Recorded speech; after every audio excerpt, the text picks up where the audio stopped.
On arrive à la fin de cette série sur la sérénité avec le cheval et aujourd'hui je vais vous parler de quelque chose qui semble tomber sous le sens mais que malheureusement on a tendance à pas mal oublier dans le monde du cheval.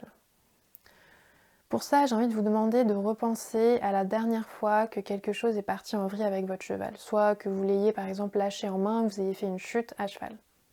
Repensez à cette dernière fois. Repensez à comment vous vous sentiez avant que ça arrive. Je suis sûre à 100% que vous pourriez dire maintenant qu'en fait, vous ne sentiez pas bien ce qui était en train de se passer. Avant que ça parte en vrille, vous le saviez déjà. Vous sentiez qu'il ne fallait pas partir en balade ce jour-là, ou vous sentiez que votre cheval était vraiment pas disponible, que la situation était vraiment compliquée, qu'il avait du mal à gérer ses émotions. Vous étiez en stress, probablement aussi. Et pour une raison X ou Y, vous ne vous êtes pas écouté.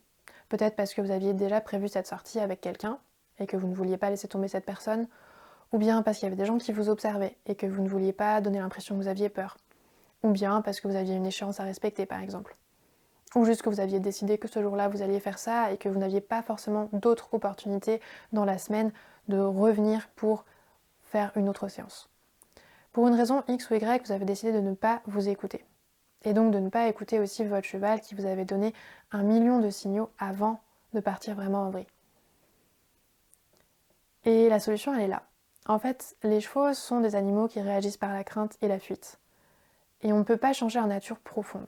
On peut apporter beaucoup de décontraction au cheval. On peut lui apprendre à s'appuyer sur nous, à sentir notre propre relâchement, à se décontracter par tout un tas de manières différentes que je vous ai expliquées tout au long de cette série. Mais ça reste un animal proie qui réagit par la crainte et la fuite.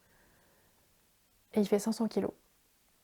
Et il peut potentiellement nous amener dans des situations dangereuses et nous causer des accidents ou bien en vivre lui-même.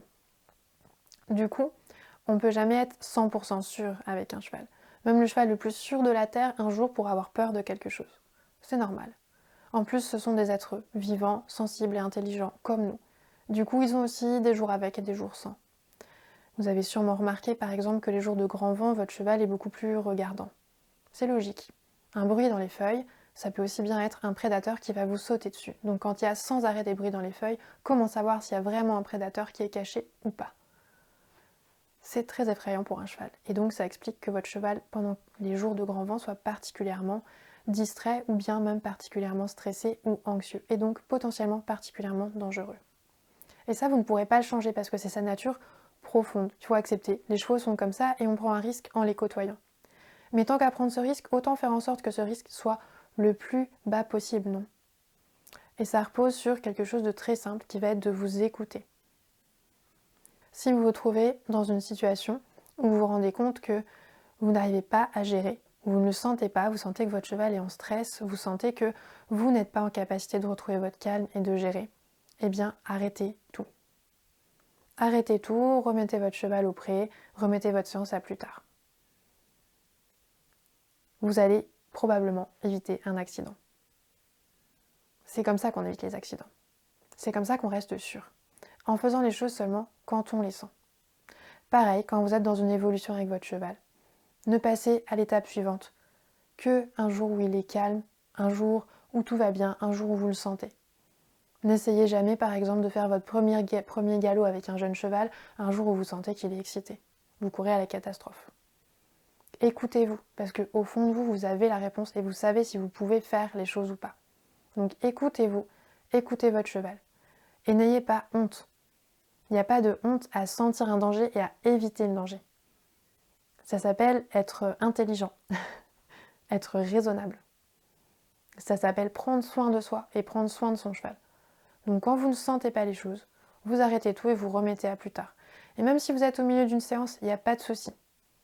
Parce qu'il ne s'agit pas de savoir si vous allez perdre ou gagner contre votre cheval. On pourra y revenir dans d'autres vidéos, mais si votre cheval perd, de toute façon vous perdez aussi puisque c'est votre ami. Donc il ne s'agit pas de perdre ou de gagner. Il s'agit juste d'être en sécurité. Il s'agit de montrer à votre cheval qu'à chaque échange avec vous, il se trouve en sécurité, il se sent bien et que vous êtes toujours capable d'avoir la bonne réaction, la bonne solution quand il a un problème et quand il est en stress.